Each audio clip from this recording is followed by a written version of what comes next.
পর্দা সারিয়ে দরজাটা খুলে এই মসজিদে নববীর ভিতরে আল্লাহ রসুল পর্দা খুলে আয়েশা মাথা উঁচু করে ধরেছেন, আর রসুল দেখতে পাচ্ছেন সাহাবীরা আবু বকরের ইমামতিতে ফজরের সালাত আদায় করছে। বলি আল্লাহু আকবার।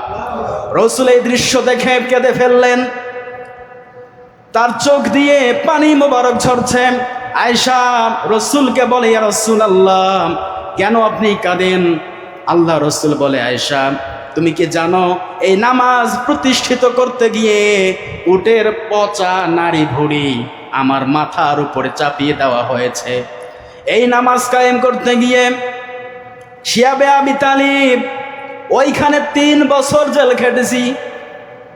ও আয়েশা, এই নামাজ কায়েম করতে গিয়ে পাথরের আঘাত খেয়েছি।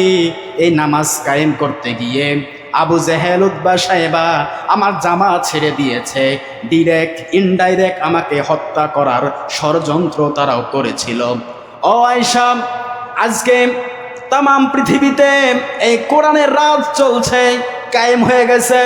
ও আয়েশা, আমি দেখতে পাচ্ছি আমার সাহাবীরা যেভাবে সালাত কায়েম করছে, কিয়ামত পর্যন্ত আমার উম্মতেরা এইভাবেই সালাত আদায় করবে। বলি আল্লাহু আকবার।